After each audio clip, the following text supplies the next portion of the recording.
Hello learners, कैसे हैं आप सब लोग। चलिए आपकी पीआईबी ज्ञान की क्लास शुरू करते हैं। सबसे पहले आरबीआई ग्रेड बी के स्टूडेंट्स के लिए और जो भी बच्चे बैंक्स के किसी भी एग्ज़ाम की तैयारी कर रहे हैं, आईबीपीएस, एसबीआई, उनके लिए गुड न्यूज़ है। 2026 के लिए आपके लिए बैच स्टार्ट हो चुका है ऑलरेडी। आप ज्वाइन कीजिए, तैयारी अपनी शुरू कीजिए। वेट मत कीजिए कि नोटिफिकेशन आएगा तब हम तैयारी को शुरू की करेंगे। देखिए वो तो सब आता ही रहता है। आप तैयारी जितनी जल्दी शुरू करेंगे उतना देखो कवर करना आसान रहेगा, उतना इजीली आप उस दिन से करंट अफेयर्स कवर कर सकोगे। आपको कोर्स है beginner to banker course by bankers university.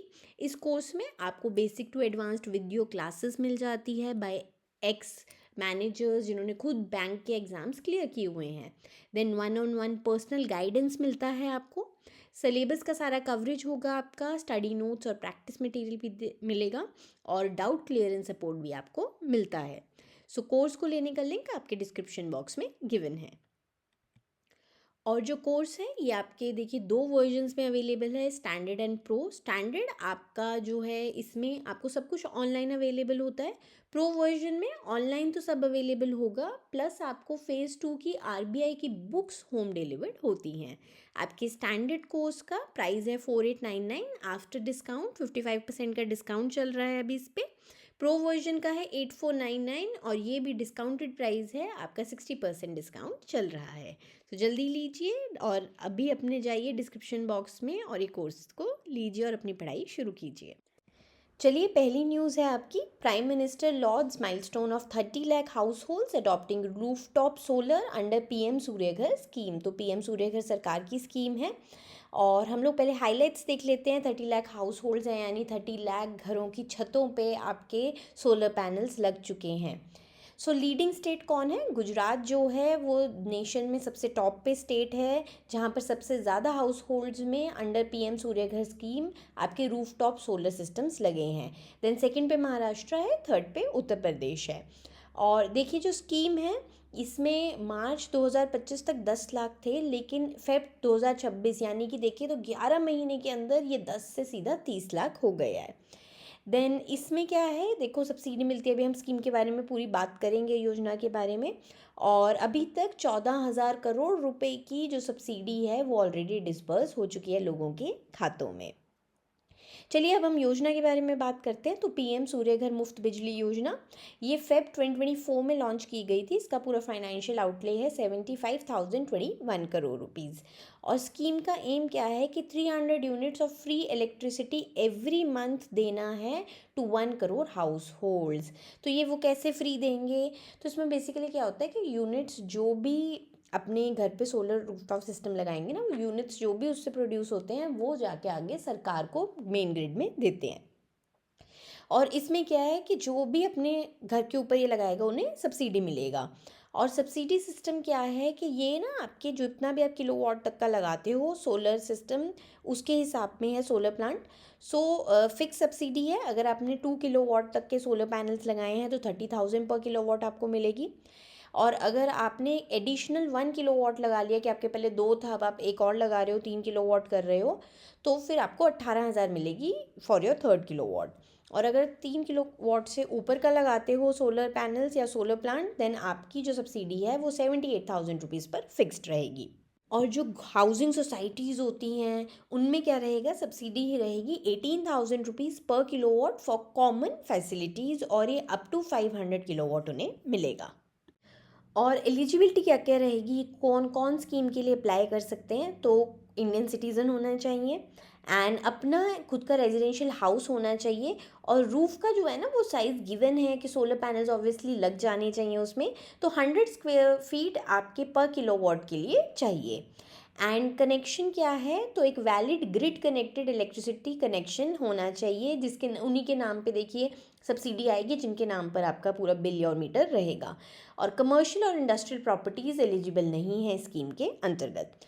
अब इसमें बेनिफिट्स क्या क्या मिलते हैं, देखो पूरी प्रोसेस है। आप में से खुद भी अगर आप लोग अपने घर पे लगवाना चाहते हो, आप जाइए, आप सरकार का पोर्टल है, आप सरकार के पोर्टल पर जाइए, एंड उसमें आप लोग जाके अप्लाई कर सकते हैं। आपकी पूरी फिजिबिलिटी स्टडी करेगा जो भी आपका बिजली विभाग है, वो आपको पूरी रिपोर्ट बना के देगा। और इवन कि लोनेबल भी है, आप बैंक से जाके लोन्स भी ले सकते हैं ये लगाने के लिए। तो आप लोग बिल्कुल देखिए, सिर्फ पढ़ने के लिए ज़रूरी नहीं है, इन चीज़ों को अगर आप अप्लाई कर सके अपनी ज़िंदगी में तो वो भी कीजिए।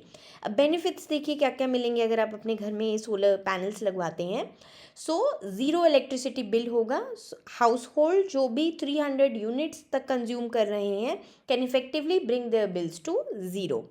एंड इसके साथ साथ जो भी सरप्लस पावर है वो आप बेच सकते हैं टू दी डिस्कॉम, या फिर जिसे हम डिस्ट्रीब्यूशन कंपनी बोलते हैं, थ्रू नेट मीटरिंग। तो आप उस पर भी कमाई करेंगे।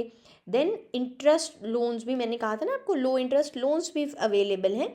सो कोलेटरल फ्री लोन्स मिलेंगे एट रेट रहेगा 6.75 से 7%, वो आपके सिविल स्कोर पर बेस्ड होता है। सो उस पर अप टू 3 किलोवाट तक के आपको लोन्स मिलेंगे। कोलेटरल फ्री है 3 किलोवाट, उससे ऊपर का अगर आप लगवाते हो तो उस पर कोलेटरल हो जाएगा। देन आपकी प्रॉपर्टी वैल्यू भी देखो, क्योंकि रिन्यूएबल एनर्जी इंफ्रा लग जाता है, उससे क्या होगा, आपकी प्रॉपर्टी की वैल्यू भी बढ़ेगी। तो बहुत बेनिफिशियल है स्कीम के अंतर्गत ये करना। नेक्स्ट है Boong one BAFTA in children's and family film category. तो बूंग आपकी मूवी है, मणिपुरी लैंग्वेज में मूवी बनाई गई है और ये फर्स्ट इंडियन फिल्म बनी है जिसे children and family film category में ब्रिटिश एकेडमी फिल्म अवार्ड मिला है। तो बहुत हमारे लिए देखिए फ़ख्र की बात है ये। और देखिए इसकी सक्सेस की वजह से ऑब्वियसली जो मणिपुरी लैंग्वेज के स्टोरी टेलिंग ट्रेडिशन है वो आपकी इंटरनेशनल अटेंशन मिली है उसे। एंड ये जो आपकी मूवी है इसको डायरेक्ट किया है, वो डेब्यूटेंट फिल्म मेकर हैं लक्ष्मी प्रिया देवी।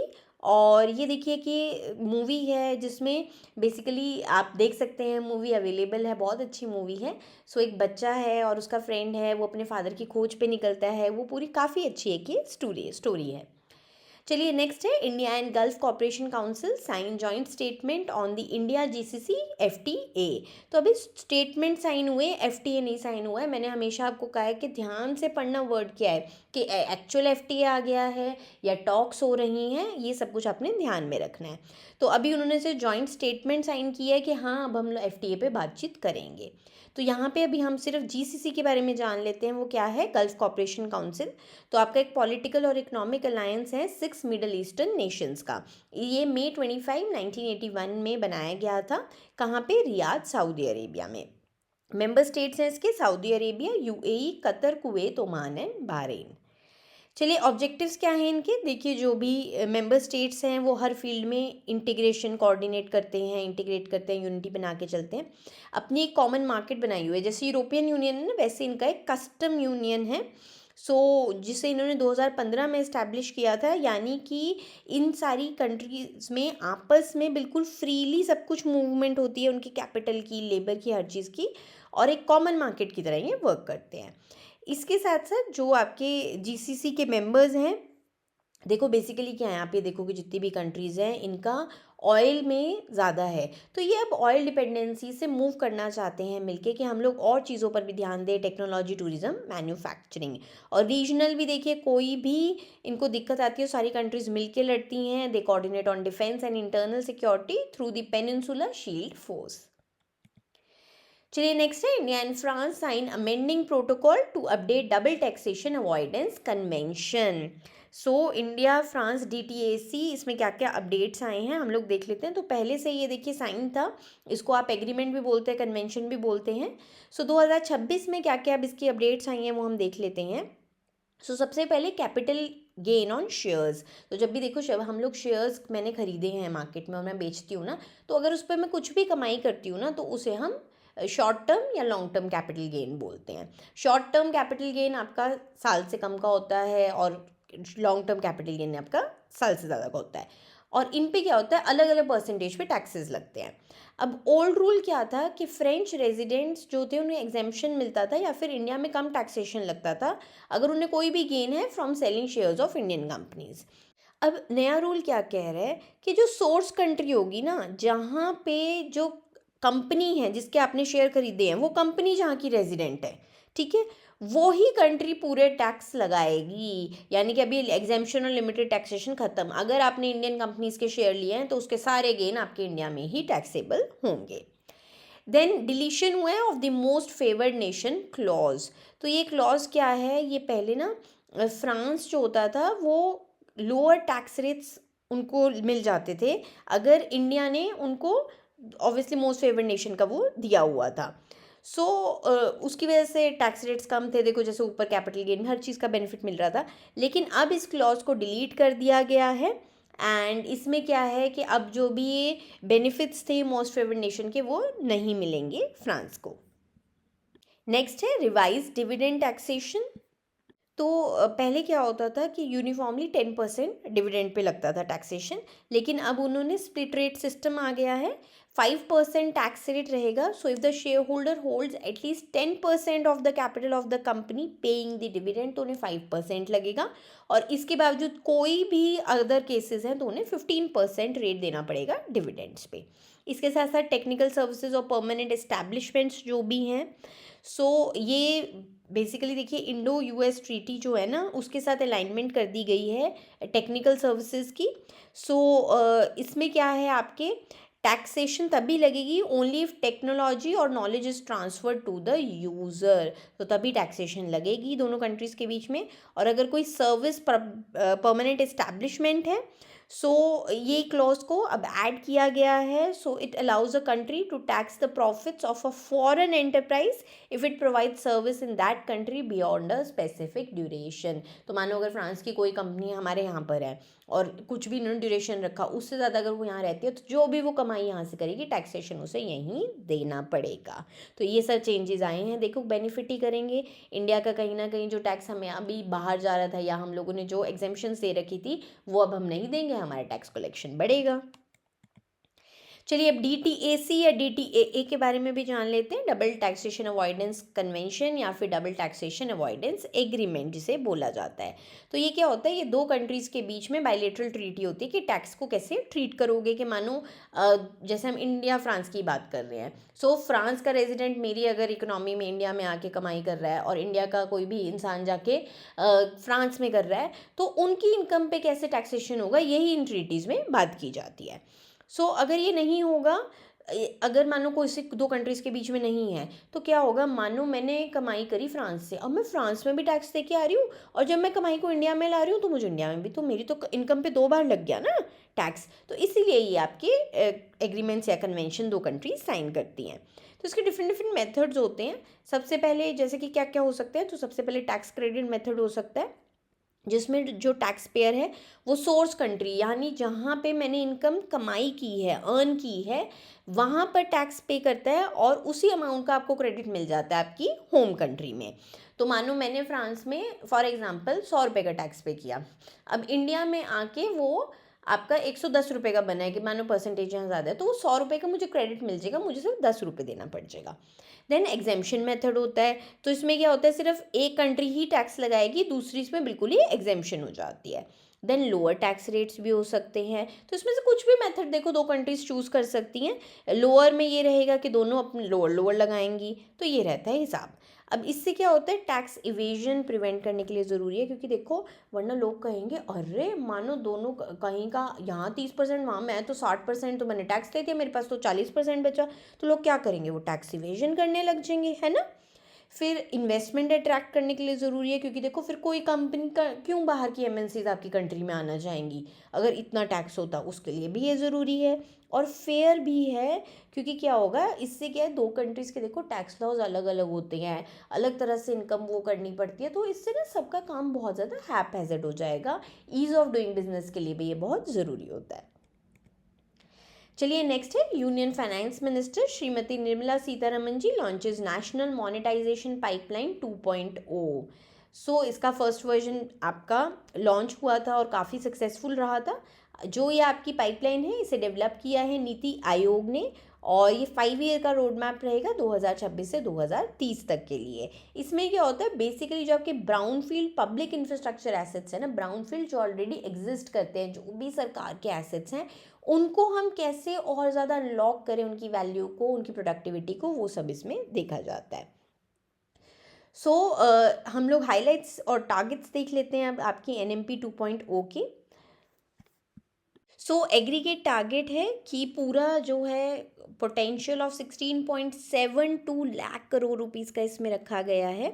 सो आपका जो फर्स्ट वर्जन था ना उससे काफ़ी ज़्यादा हायर है, उसमें तो 6 लाख करोड़ तक का टारगेट था, इसमें 16.72 लाख करोड़ तक का टारगेट है कि अनलॉक की जाएगी वैल्यू इतनी। इसके साथ साथ इसमें प्राइवेट सेक्टर पार्टिसिपेशन भी लाई जाएगी, तो काफ़ी एसेट्स हैं जो प्राइवेट सेक्टर को हैंड ओवर किए जाएंगे, उसका टारगेट है 5.8 लाख करोड़ का। 5 ईयर्स तक ये रहेगा, 25-26 से 29-30 तक।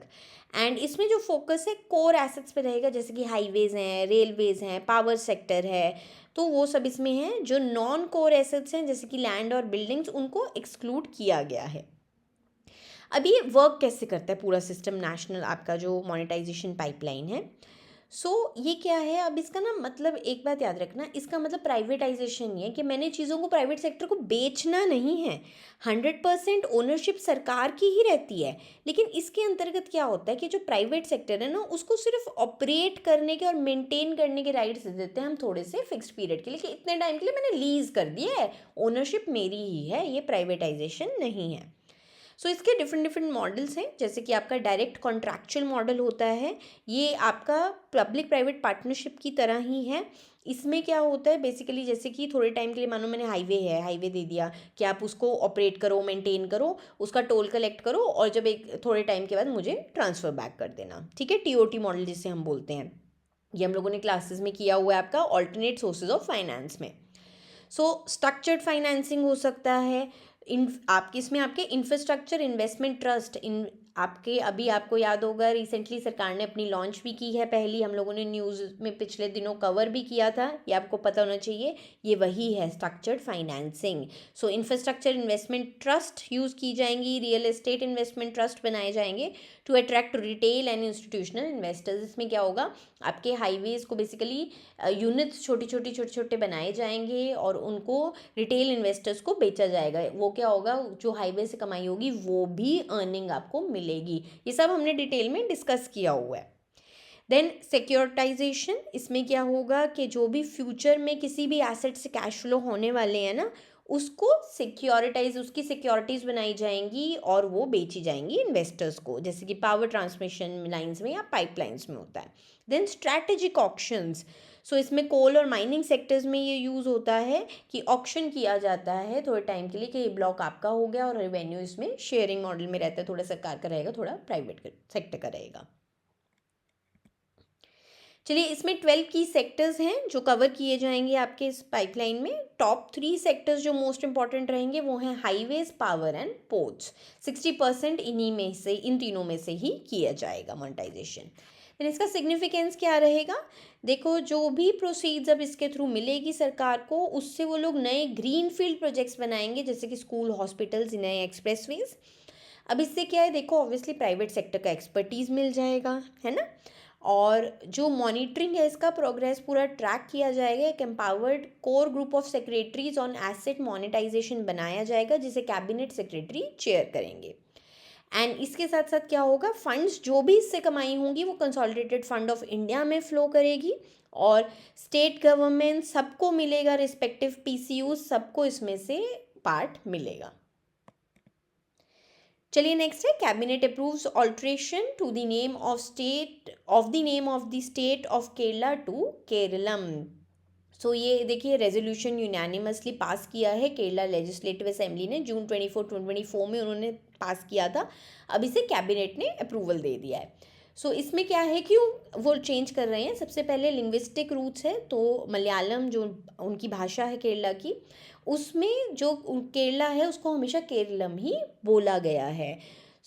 इसका क्या है, ये माना जाता है कि ट्रेडिशनली ये नाम आया, केरा मतलब कोकोनट ट्री एंड आलम मतलब place, land of coconut trees. Historically भी देखिए, जब डिमांड की थी आपके जितने भी मलयालम की स्पीकर्स थे, उनकी एक डिमांड थी यूनाइटेड केरलम की, which dates back to India's independence struggle, के उस टाइम में उन्होंने मांग की थी। उसके बाद जब आपके स्टेट्स रीऑर्गेनाइज हुए थे ना, स्टेट रीऑर्गेनाइजेशन हुआ था आपका पूरा, लिंग्विस्टिक लाइंस पे ही देखो, जब आपके स्टेट्स पूरे इंडिपेंडेंस के बाद बनाए गए ना कि कैसे हमने विभाजित करना है, तो वो सारे लिंग्विस्टिक लाइंस पे ही हुए थे। और ये आपका हुआ था November 1, 1956, इसी दिन आपकी स्टेट्स रीऑर्गेनाइजेशन एक्ट आपका पास हुआ है। सो नेम जो था उस आपका रिकॉर्ड कर लिया गया इसका as Kerala in the first schedule of the constitution. ठीक है, उसके बाद क्या है, लेकिन मांग तो शुरू से वो हमेशा केरलम की ही थी। उसके बाद आपकी जो स्टेट गवर्नमेंट है उन्होंने अब फाइनली कहा है कि इसका नाम चेंज करके केरला का केरलम किया जाए। इंग्लिश और हिंदी में ही नहीं, but in all 22 languages which are listed in 8th schedule of the constitution. तो अब पूरा देखिए, कैबिनेट ने अप्रूवल दिया, अब ये पूरा लीगल प्रोसेस चलेगा। लीगल प्रोसेस क्या है, आपका आर्टिकल 3 है ना जो इंडियन कॉन्स्टिट्यूशन, उसमें पूरा रीनेमिंग ऑफ अ स्टेट का प्रोसेस दिया हुआ है। सबसे पहले प्रेसिडेंशियल रेफरल होगा। प्रेसिडेंट ऑफ इंडिया जो हैं वो रेफर करेंगे Kerala alteration of name bill 2026 Kerala की स्टेट लेजिस्लेचर को उसके व्यूज़ के लिए। अब जो केरला की स्टेट असेंबली है वो अपने व्यूज़ देंगे with in a specified time frame. और इसमें देखो जो व्यूज़ हैं वो सिर्फ व्यूज़ ले रहे हैं, बाइंडिंग नहीं होते वो पार्लियामेंट पे व्यूज़ उनके जो भी हैं, वो सिर्फ एक व्यू लेने का उनका वो है। अब उसके बाद क्या होगा, जब एक स्पेसिफाइड टाइम फ्रेम ख़त्म होगा, उनके व्यूज़ आ जाएंगे। अब देखो ये तो हो ही, क्योंकि वहाँ की लेजिस्लेटिव असेंबली चाहती है, तो ऑब्वियसली वहाँ से व्यू आपके अच्छे ही आएंगे, पॉजिटिव ही आएंगे। देन पार्लियामेंट्री अप्रूवल होगा। रिकमेंडेशन हो गई है प्रेसिडेंट की। बिल जो है वो इंट्रोड्यूस होगा पार्लियामेंट के दोनों हाउसेज में, सिंपल मेजॉरिटी से ये पास होता है। मतलब कि सिंपल मेजॉरिटी आपकी होती है जितने भी लोग प्रेजेंट एंड वोटिंग हैं उनकी, मानो किसी हाउस में 100 ही लोग आए हुए हैं तो बस 100 लोगों की मेजॉरिटी चाहिए, 100 लोगों में से मेजॉरिटी को पास करना है। तो ये सिंपल मेजॉरिटी कहलाती है कि प्रेजेंट एंड वोटिंग में आपको मेजॉरिटी चाहिए होती है। देन कॉन्स्टिट्यूशनल अमेंडमेंट होगी। तो वंस ये पास हो जाता है दोनों हाउसेज में और प्रेसिडेंशियल एक्सेंट भी मिल जाता है उस बिल को, तो फिर उसके बाद क्या है, वो एक्ट बन जाता है। और ये first schedule of the constitution जिसमें आपके सारे स्टेट्स के नाम लिखे हुए हैं वो अमेंड हो जाएगा और उसमें केरला का नाम केरलम हो जाएगा। चलिए नेक्स्ट है India US joint special forces exercise Vajra Prahar to be conducted in Himachal Pradesh. तो ये 16th एडिशन हुआ है आपका, और स्पेशल फोर्सेस ट्रेनिंग स्कूल जो बकलौह हिमाचल प्रदेश में लोकेटेड है वहाँ पर ये कंडक्ट हुई है। और जो आपकी एक्सरसाइज है ना, ये हर आपकी ऑल्टरनेटली एक साल एक बार इंडिया में होती है, एक बार यूएसए में होती है। जैसे इससे पिछला जो 15th एडिशन था वो यूएसए में हुआ था। तो आपको यहाँ पे एक्सरसाइज का नाम पता होना चाहिए, वज्र प्रहार, और ये इंडिया और यूएस के बीच में होती है, ये चीज़ें ज़्यादा याद रखना। Then India Japan joint exercises Dharma Guardian commences in Chaubatia Uttarakhand. तो इसमें क्या है, ये आपका 7th एडिशन हुआ है और ये कहाँ पर हुआ है, आपका foreign training node in Chaubatia located in Almora district of Uttarakhand. और ये भी आपकी ऑल्टरनेटली एक एडिशन इंडिया में होता है, एक जापान में होता है। नेक्स्ट है इंडियन एयरफोर्स कंडक्ट्स एक्सरसाइज वायु शक्ति 26 एट पोखरान रेंज जैसलमेर।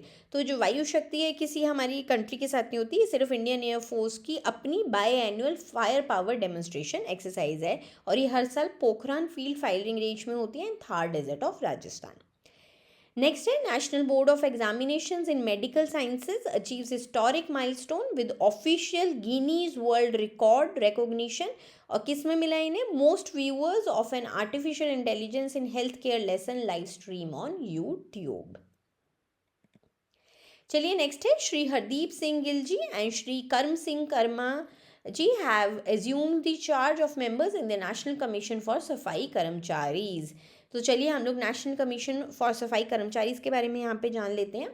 तो ये एक स्पेशलाइज्ड बॉडी है जो ministry of social justice and empowerment के अंतर्गत काम करती है और बेसिकली ये वेलफेयर ऑफ सैनिटेशन वर्कर्स के लिए बनाई गई है।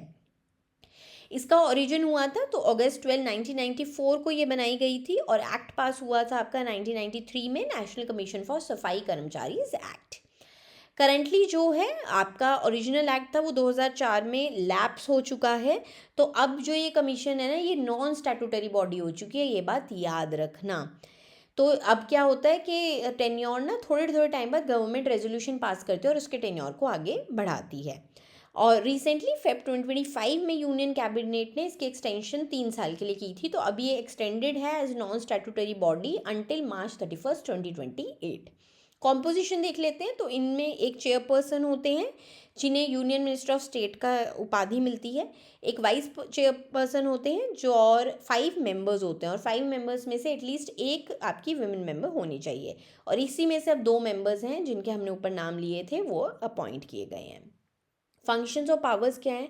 देखो, पॉलिसी कोई भी अगर सरकार बनाएगी सैनिटेशन वर्कर्स के लिए, तो उसमें ये अपना रिकमेंडेशंस देंगे, मॉनिटर करेंगे कि आपकी जो self employment scheme for rehabilitation of manual scavengers हैं, ऐसी कोई भी स्कीम्स हैं आपकी सैनिटेशन वर्कर्स के लिए, वो सब ठीक से हो रही हैं इम्प्लीमेंट या नहीं।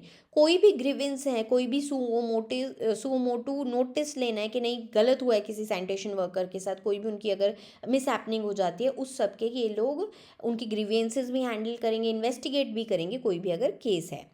देन सीवर डेथ्स जो होते हैं, जो हम पढ़ते ही रहते हैं, देखो आए दिन न्यूज़पेपर में कि ऐसा हुआ है, उसको भी ये ओवरसाइट करती है। ये प्राइमरी बॉडी रिस्पॉन्सिबल है कि ये देखने के लिए कि सही चीज़ें हो रही हैं, सही उनको गेयर मिल रहा है नहीं मिल रहा है, और अगर इन केस कुछ हो जाता है, गलत डेथ हो जाती है, तो मैंडेटेड कंपनसेशन जो है वो उन्हें मिल रही है नहीं उनके परिवारों को। और जो आपके मैनुअल स्कैवेंजर एक्ट 2013 है, उसकी भी मॉनिटरिंग एजेंसी है ये, for prohibition of employment as manual scavengers and their rehabilitation act 2013।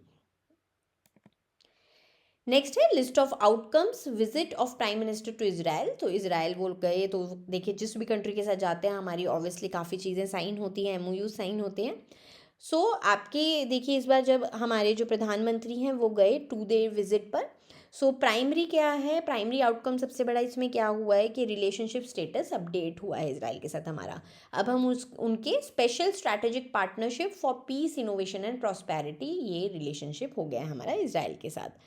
So 27 major outcomes आपके अनाउंस हुए ड्यूरिंग दिस विजिट, और 17 फॉर्मल एग्रीमेंट या MOU साइन हुए हैं। तो देखो कितना ज़्यादा देखेंगे हमारी कंट्री, आपके बायलैटरल रिलेशंस कितने इम्प्रूव हो रहे हैं।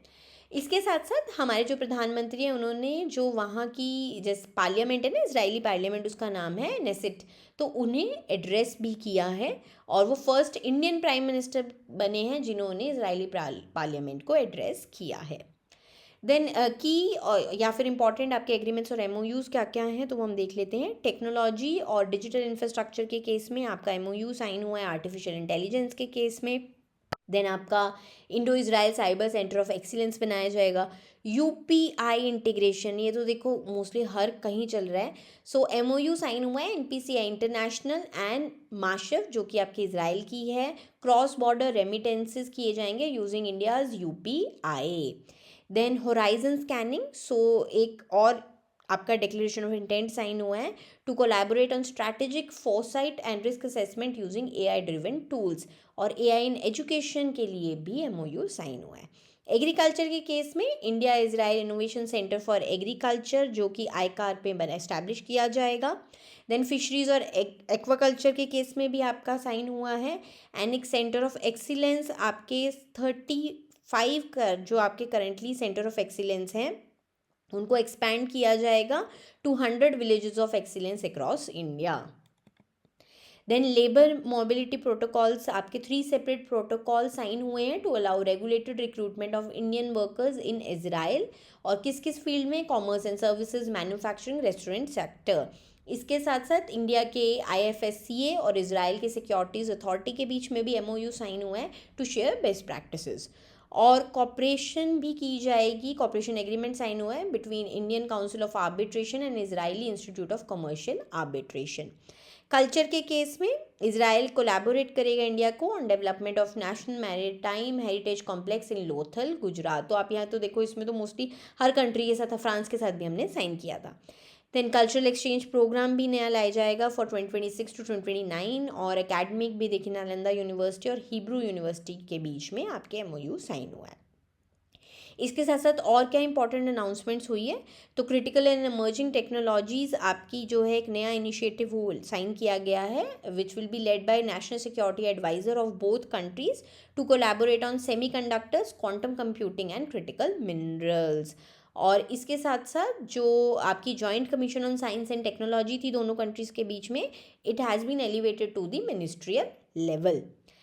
एंड लेबर कोटा जो है आपका 50,000 इंडियन वर्कर्स आपके जो हैं टारगेट हुआ है कि यहाँ से हम आपके 50,000 इंडियन वर्कर्स इजराइल काम करने जाएंगे over next 5 years. Then regional connectivity में भी दोनों कंट्रीज़ ने अपना कमिटमेंट रखी है। सो इंडिया जो Middle East Europe economic corridor जो है आपका, and India Israel USA UAE framework, इसमें दोनों में कहा है कि हम अपनी कमिटमेंट पूरी रखेंगे जिससे रीजन को पूरा कनेक्ट किया जा सके। एंड इसके साथ साथ इंडिया ने अपना पूरा सपोर्ट दिया है टू गाज़ा पीस प्लान। चलिए नेक्स्ट है government of India launches CBDC आपका सेंट्रल बैंक डिजिटल करेंसी है, based digital food currency pilot for direct benefit transfer under your प्रधानमंत्री गरीब कल्याण योजना। और ये कहाँ पे, पुडुचेरी में उन्होंने लॉन्च किया है। देखो पिछले हमने न्यूज़ में पिछले हफ्ते कवर किया था कि आपका पीडीएस में सीबीडीसी यूज़ हो रहा है, ये वही है, उसी चीज़ का ही एक तरह से पार्ट है। अब इसमें डीबीटी किया जाएगा, सेम कॉन्सेप्ट है, सेम बेनिफिट से सेम ही है सब कुछ। सबसे पहले डिजिटल फूड करेंसी क्या है, तो आप सब जानते हैं सीबीडीसी क्या है, डिजिटल रुपी, ई रुपी, पिछली क्लास में डिस्कस किया हुआ है, अब मैं नहीं आपको डिटेल में समझाऊंगी। आरबीआई की करेंसी है ये। अब इसमें क्या है, डायरेक्टली सब्सिडीज़ जो है ना, अब पहले क्या है, डीबीटी में क्या होता है, डायरेक्ट बेनिफिट ट्रांसफ़र में लोगों के खातों में डाला जाता है, उसे आधार से लिंक किया जाता है, आपकी जो जैम ट्रिनिटी है पूरी। अब इसमें क्या होगा कि उसकी बजाय हर किसी के फ़ोन में वॉलेट होगा, और इवन की फ़ीचर फ़ोन्स में भी चलेगा ये। डायरेक्ट आपके वॉलेट में ई रुपीज़ डाल दिए जाएंगे, आप जो भी बेनिफिशरीज हैं उनके डिजिटल वॉलेट्स में, सीबीडीटी डिजिटल वॉलेट्स में। और अब जो होगा ना, ये जो ई रुपी टोकन्स डाले जाएंगे ये पर्पस बाउंड रहेंगे। पहले क्या होता था, अब मैंने मानो सब्सिडी के पैसे डाल दिए 1,000 रुपये किसी खाते में, वो जिस मर्जी चीज़ के लिए यूज़ करे, पता नहीं उसके लिए यूज़ करे नहीं, पर ये क्योंकि प्रोग्रामेबल होते हैं टोकन्स, तो ये सिर्फ जिस पर्पज़ के लिए डाले हैं उन्हीं के लिए यूज़ हो सकते हैं। तो यानी कि अगर खाने के लिए डाले हैं तो फेयर प्राइस शॉप्स में जाके खाना ही खरीदना है, फूड ग्रेन्स ही खरीदनी है। इसमें क्या होगा, जो भी बेनिफिशरीज हैं वो डिजिटल कूपन या फिर वाउचर कोड यूज़ करेंगे टू पे for their ration, ensuring that the money is never diverted for non food expenses. अब इससे क्या क्या एडवांटेजेस होंगे, जो भी पीडीएस सिस्टम के आपके थे ना चैलेंजेस, वो ख़त्म होंगे। ऑथेंटिकेशन इश्यूज ख़त्म हो जाएंगे, ठीक है, और ट्रांसपेरेंसी रहेगी, सारे ट्रांजैक्शन सब कुछ रियल टाइम में होगा, ये नहीं कि मिडिल मैन बीच में पैसा ख़त्म कर रहे हैं, इधर उधर जा रहा है। इंक्लूसिविटी आएगी क्योंकि फीचर फ़ोन यूज़र्स भी इसे यूज़ कर सकते हैं, एंड इससे रियल टाइम सेटलमेंट होगा। तो फेयर प्राइस शॉप डीलर्स भी रहेंगे, क्योंकि उनको देखो जब पेमेंट बिल्कुल हाथों हाथ मिलती है ना, टाइम लैग नहीं होता, तो वो भी खुश रहेंगे। चलिए पुडुचेरी को देखिए, सबसे पहले पुडुचेरी में लॉन्च किया गया है। आपको ये क्वेश्चन आ सकता है कि कहाँ लॉन्च किया गया, तो ये भी याद रखिए। तो उसको क्यों एज लॉन्च साइट इन्होंने चूज़ किया, सबसे पहले जो प्रोजेक्ट है ये पूरा एक कोलैबोरेशन है between department of food and public distribution, RBI and public financial management system and Canara bank. Canara bank designated banking partner है। एंड रोड मैप इसका क्या रहेगा, पुडुचेरी में पायलट पहले हो रहा है, उसके बाद जब भी सक्सेसफुल होगा तो इसे एक्सपैंड किया जाएगा to Chandigarh and then Dadra to Nagar Haveli. तो धीरे धीरे करके ये पूरे कंट्री में से लाएंगे। और इसका विजन क्या है, इसका पूरा हर दाना हर रुपया हर अधिकार। चलिए, प्रधानमंत्री गरीब कल्याण अन्न योजना क्या है, ये वर्ल्ड का सबसे बड़ा फूड सिक्योरिटी प्रोग्राम है। इसमें फ्री फूड ग्रेन्स दी जाती है टू ओवर 80 करोड़ बेनिफिशरीज। देखो 140 करोड़ में 80 करोड़ लोगों की एक्चुअली में आपको है कि उनको ज़रूरत है फूड सिक्योरिटी की।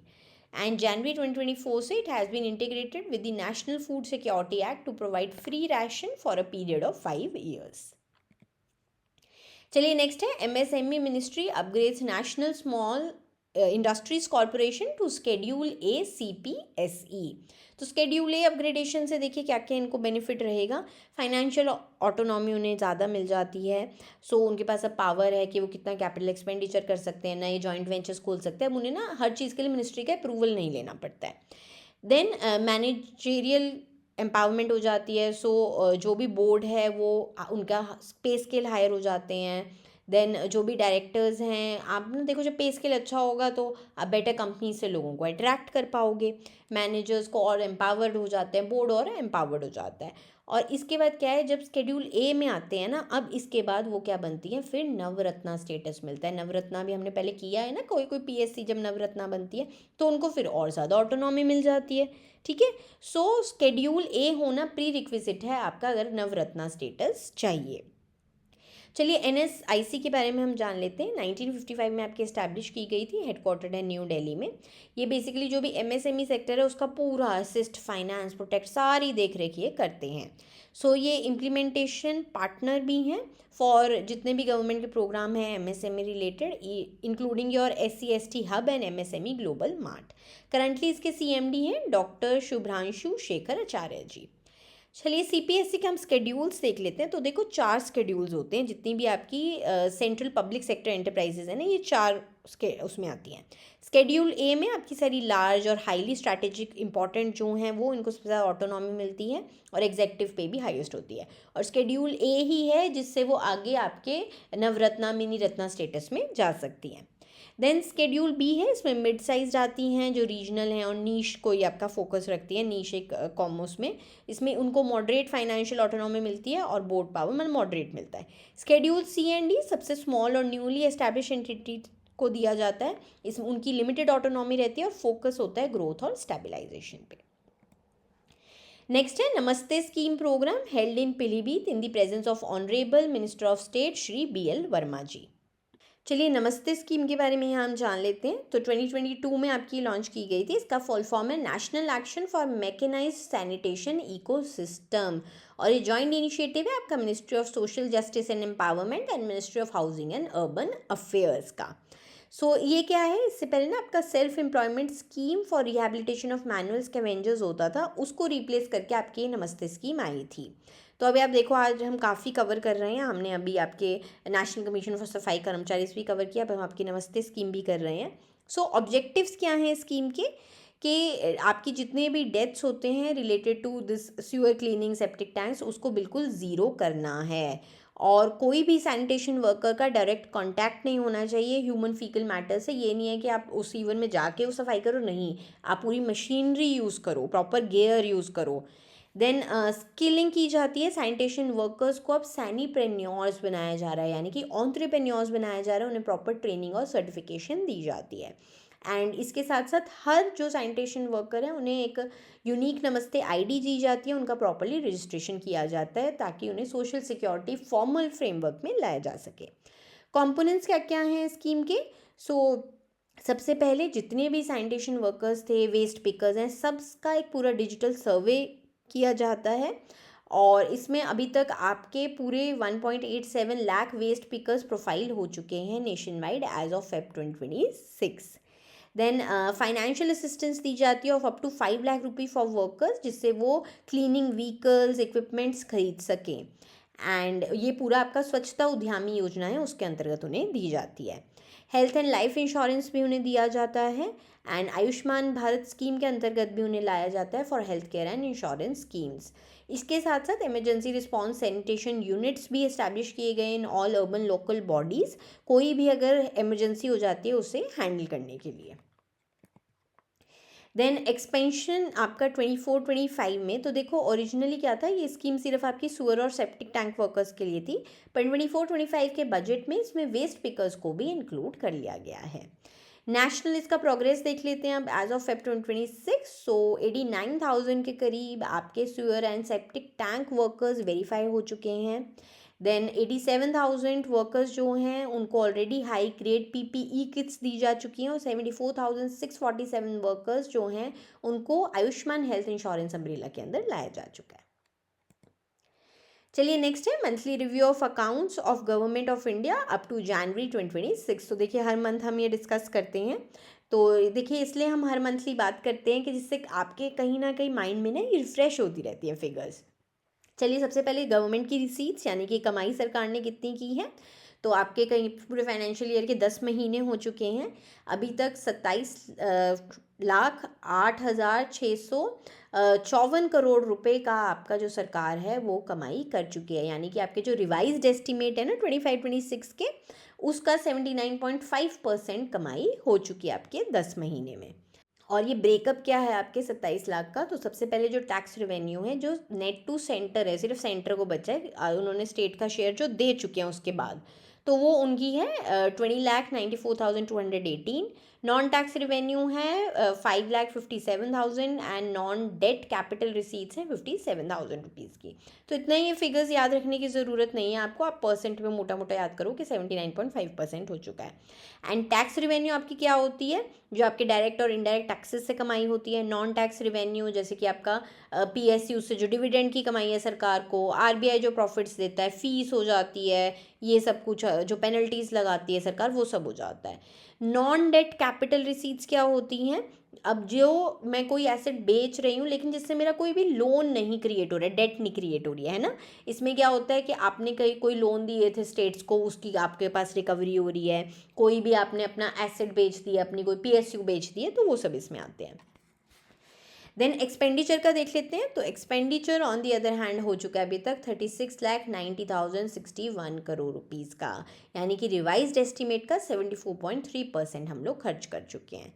इसमें रिवेन्यू का कितना है? रिवेन्यू यानी कि आपकी जो रोज़मर्रा के खर्चे होते हैं उसका 28,47,000 के करीब है।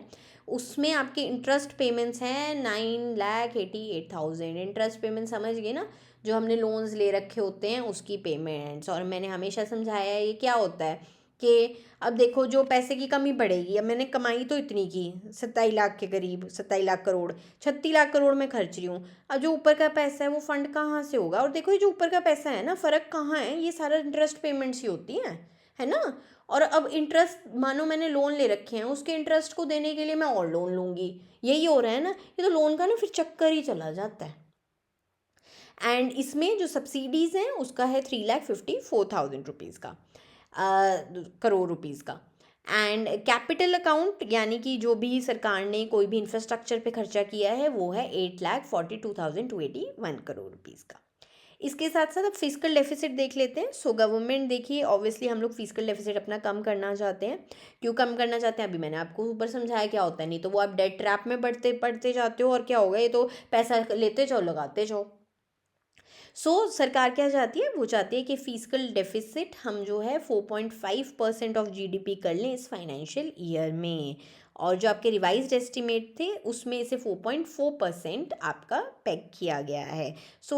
ये माना जा रहा है कि गवर्नमेंट ट्रैक पे है, वो मीट कर लेगी अपना ये टारगेट। जो रिवेन्यू डेफिसिट है आपका रिवेन्यू डेफिसिट का मतलब होता है कि जो रिवेन्यू आपकी रिसीट्स थी और रिवेन्यू जो आपके एक्सपेंडिचर हैं उनके बीच का कितना डिफरेंस है। रिवेन्यू डेफिसिट यानी कि जो आपका रिवेन्यू एक्सपेंडिचर है वो कितना ज़्यादा है, 0.8% है आपके GDP का। तो ये भी आपका काफ़ी लोएस्ट लेवल पर आ चुका है। डेट टू GDP रेशियो आपकी अभी एस्टिमेटेड है हमारी कि GDP का कितना पार्ट हमारा डेट का है। It's 56.1% for your revised estimate. And ये ऑब्वियसली हमारे कंसोलिडेशन पाथ में ही है। हम चाहते हैं कि फाइनेंशियल ईयर 2030-31 तक हम 50% कर लें अपना डेट टू GDP रेशियो, और हम ऑन पाथ हैं। चलिए, मिनिस्ट्री ऑफ स्टैटिस्टिक्स जो है ना, उन्होंने सेकंड एडवांस एस्टिमेट्स भी निकाल दिए हैं फॉर फुल फाइनेंशियल ईयर। देखो फाइनेंशियल ईयर के ना आपके एस्टिमेट्स आते रहते हैं। सबसे पहले आपका बजट एस्टिमेट आता है जो आपका बजट दिया गया होता है ना। उसके बाद आपके फर्स्ट एडवांस एस्टिमेट्स आते हैं, फिर आपके सेकंड एडवांस एस्टिमेट्स आते हैं जिसे हम रिवाइज्ड एस्टिमेट्स बोलते हैं। क्योंकि देखो जैसे जैसे टाइम बीतता है ना, उन्हें लगता है यार यहाँ पे अब कमाई ज़्यादा हो रही है, ये हो रही है, क्योंकि ये प्रेडिक्शन नहीं होती ना इन सब चीज़ों की, तो इसलिए आपके एडवांस एस्टिमेट्स आते रहते हैं। इसमें अब इन्होंने सेकंड एडवांस एस्टिमेट्स में जो रियल GDP ग्रोथ रखी है फॉर फाइनेंशियल ईयर 25-26 यानी कि जो आपका करंटली चल रहा है वो 7.6% एस्टिमेट की गई है अब। यानी ये जो प्रीवियस ईयर था आप उससे बढ़ के 7.1% थी पिछले साल की, अब उससे बढ़ जाएगी, 7.6% रखी गई है, एस्टिमेट की गई है by your ministry of statistics. Nominal GDP growth वो लोग एस्टिमेट कर रहे हैं फॉर करंट फाइनेंशियल ईयर 8.6%। और इसके साथ साथ जो आपके मिनिस्ट्री ऑफ स्टैटिस्टिक्स है उन्होंने बेस ईयर जीडीपी और जीवीए कैलकुलेशंस के लिए बदल दिया है। ये याद रखना, ये बहुत इंपॉर्टेंट है। पहले 2011-12 होता था। या बेस ईयर क्या होता है, जिससे आपका रियल जीडीपी ग्रोथ कैलकुलेट होता है। ये इकोनॉमिक्स की क्लासेस में आपने किया होगा आपके कोर्स में। सो बेस ईयर अब आपका चेंज हो गया है 22-23। सो 22-23 को ही क्यों नया बेस ईयर आपका चुना गया है? आपको याद होगा सीपीआई का भी चेंज हो गया है। सो ये एक नॉर्मल ईयर कंसीडर किया जा रहा है, क्योंकि देखो अब क्या है कि आपका कोविड-19 पैंडेमिक आया था तो 2019 से लेके 21 तक का तो टाइम बिल्कुल ही रूल आउट हो जाता है। तो 2022-23 को ना सबसे रीसेंट नॉर्मल ईयर माना जाता है, इसलिए इसको रखा गया है। और क्यों पिछले डिकेड या हम 19 से पहले का इन्होंने क्यों नहीं लिया? क्योंकि देखो पिछला डिकेड जो है ना उसके बाद ना बहुत चेंजेस आ चुके हैं, इतनी अलग अलग डिजिटल इकोनॉमी बन चुकी है, गिग इकोनॉमी आ चुका है। तो इसकी वजह से वो चाहते थे कि इस डिकेड का ही हम कोई ईयर लें, यानी कि 2020 बाद का लें और कोई नॉर्मल ईयर लें। चलिए नेक्स्ट है national science day. So national science day आपका हर साल Feb 28 को मनाया जाता है, क्योंकि किस उपलक्ष्य में मनाया जाता है? रमन इफेक्ट की डिस्कवरी हुई थी इस दिन by legendary Indian physicist sir Chandrasekhara Venkata Raman ji, और 1928 में उन्होंने ये आपका डिस्कवर किया था। थीम क्या है 2026 के लिए? विमेन इन साइंस कैटेलाइजिंग विकसित भारत। चलिए रमन इफेक्ट के बारे में भी थोड़ा हम जान लेते हैं। बेसिकली स्कैटरिंग ऑफ लाइट पे है, ये पूरा एक्सप्लेन करता है इसे कि लाइट कैसे स्कैटर होती है। वो हम बचपन में याद है प्रिज्म रखते थे, वाइट लाइट पूरी स्कैटर होती थी, है ना वो। सो इसमें क्या डिस्कवरी की थी उन्होंने कि कोई जब एक बीम ऑफ लाइट है वो एक ट्रांसपेरेंट मीडियम जैसे कि वाटर या ग्लास में से पास करती है। सो एक छोटा सा फ्रैक्शन आपने देखा होगा ना, डिफरेंट डिफरेंट कलर्स में इमर्ज करता है ना। जो आपका ये रेनबो बनता है वो क्या है? यही तो इफेक्ट है वो। सो इसकी उन्हें इंस्पिरेशन क्या आई थी? तो जो आपके सर रमन थे, इन ये बहुत क्यूरियस थे कि जो मेडिटेरियन सी है ना वो ऐसा ब्लू कलर का क्यों नज़र आता है जब उस पर सनलाइट पड़ती है, ठीक है। सो बाकी सबको क्या लगा कि वो स्काई का रिफ्लेक्शन है, ये शायद इस वजह से है। उन्होंने कहा नहीं, ये कुछ और है कि जो वाटर मॉलिक्यूल्स है ना वो लाइट को स्कैटर करते हैं, ब्लू लाइट को। सो इसके लिए जो डिस्कवरी के लिए सर सीवी रमन जी को नोबेल प्राइज़ इन फिजिक्स भी मिला था इन 1930। वो फर्स्ट एशियन बने थे to win a Nobel in any branch of science. और जो आज के टाइम में रमन स्पेक्ट्रोस्कोपी जो है वो ग्लोबली यूज़ होती है to detect your explosives, identify counterfeit medicines and analyse the chemical composition of materials. चलिए ये इस डे के बारे में भी हम पढ़ लेते हैं। 1986 में national council for science and technology communication ने गवर्नमेंट ऑफ इंडिया को रिक्वेस्ट किया कि Feb 28 को आप नेशनल साइंस डे बना दीजिए। और 87 में फिर आपका पहला नेशनल साइंस डे सेलिब्रेट किया गया था। और हर साल इस दिन national award for science popularisation भी दिए जाते हैं। चलिए नेक्स्ट है union environment minister Shri Bhupender Yadav ji welcome 9 cheetahs from Botswana at Kuno national park in Madhya Pradesh. तो ये 3rd इंटरनेशनल ट्रांसलोकेशन हुई है आपकी अंडर योर प्रोजेक्ट चीता, क्योंकि देखो चीता जो थे ना वो इंडिया में एक्सटिंक्ट हो चुके थे। तो अब उसके बाद वो रीलोकेशन चल रही है, ट्रांसलोकेशन चल रही है, एंड मोस्टली आपके अफ्रीका से ही आए हैं। तो पहले 2 बैचेस जो थे, पहले सबसे पहले नामीबिया से आया था 2022 में, फिर साउथ अफ्रीका से आया था 2023 में, अब आया है आपके 9 चीताज का बोत्सवाना से। अब ये जो करंट बैच आया है इसमें 6 फीमेल्स हैं और 3 मेल्स हैं, और ये चीताज आपके बोत्सवाना के गांजी रीजन से सोर्स किए गए हैं। अब इस एडिशन के साथ हमारे पूरे इंडिया में चीता की पॉपुलेशन 48 हो गई है। 20 जो हैं वो अभी तक ट्रांसलोकेटेड है, यानी कि नामीबिया, साउथ अफ्रीका और बोत्सवाना से आए हैं, और 28 इंडिया में बॉर्न हो चुके हैं।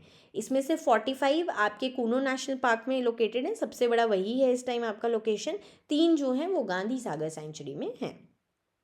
चलिए नेक्स्ट है Jammu Kashmir team won their first ever Ranji trophy by defeating 8 time champions Karnataka. और ये आपका फाइनल कहाँ हुआ था? KSCA Rajnagar stadium in Hubli Karnataka. इसके साथ साथ और भी हम देख लेते हैं कि क्या किसे क्या क्या उपलब्धि मिली है। सो प्लेयर ऑफ द टूर्नामेंट बने हैं ओकिब नाबी दर्जी, एंड वो जम्मू कश्मीर से हैं। मोस्ट रन्स एलीट टीम में मिले हैं समारन रविचंद्रन जी को जो कर्नाटका से हैं। मोस्ट विकेट्स एलीट ग्रुप में मिली हैं ओकिब नाबी दर्जी को जो अगेन जम्मू कश्मीर से हैं। Then player of the match final में रहे हैं शुभम पुंडीर जी, जो कि जम्मू एंड कश्मीर से हैं। चलिए, ये क्लास आपकी यहीं तक ही थी। और जैसे मैंने आपको क्लास में शुरू में भी बताया कि आरबीआई ग्रेड बी के लिए और इवन कि आईबीपीएस, एसबीआई पीओ, किसी भी आप ऑफिसर लेवल के एग्ज़ाम की तैयारी कर रहे हैं, आपके लिए वन स्टॉप सोल्यूशन है आपका अपना बिगनर टू बैंकर कोर्स। इसमें आपको basic to advance video classes मिलेगी, पर्सनल गाइडेंस मिलेगी आशुतोष सर की, सारा सिलेबस कवर हो रहा है, नोट्स मिल रहे हैं। भाई सब कुछ जब एक जगह पे, क्यों इधर उधर भाग रहे हो, फटाफट ये कोर्स लो। और इस कोर्स को लेने का लिंक आपके डिस्क्रिप्शन बॉक्स में गिवन है। और 2 वर्जन्स हैं इस कोर्स के, स्टैंडर्ड और प्रो। स्टैंडर्ड में सब कुछ आपको ऑनलाइन मिलेगा, ऑनलाइन पढ़ो आराम से, ऑन द गो फ़ोन पे पढ़ो। 55% डिस्काउंट के बाद 4899 का है। और जो प्रो वर्जन है उसमें आपको ऑनलाइन तो सब मिलेगा ही, प्लस आरबीआई ग्रेड बी की आपकी फ़ेज़ 2 की बुक्स आपको घर में होम डिलीवर्ड होती है। और वो क्या है, वो आपका आफ्टर 60% डिस्काउंट 8499 का है। और अगर इसके बाद भी कुछ आपको डाउट है, कुछ भी पूछना रह गया है कि कोर्स में और क्या क्या है, नहीं समझ आ रहा है, आप और जानकारी चाहते हो, आपकी स्क्रीन पे व्हाट्सएप नंबर गिवन है, बेझिझक इस पर मैसेज कीजिए, पूछिए, हम आपकी पूरी सहायता करेंगे।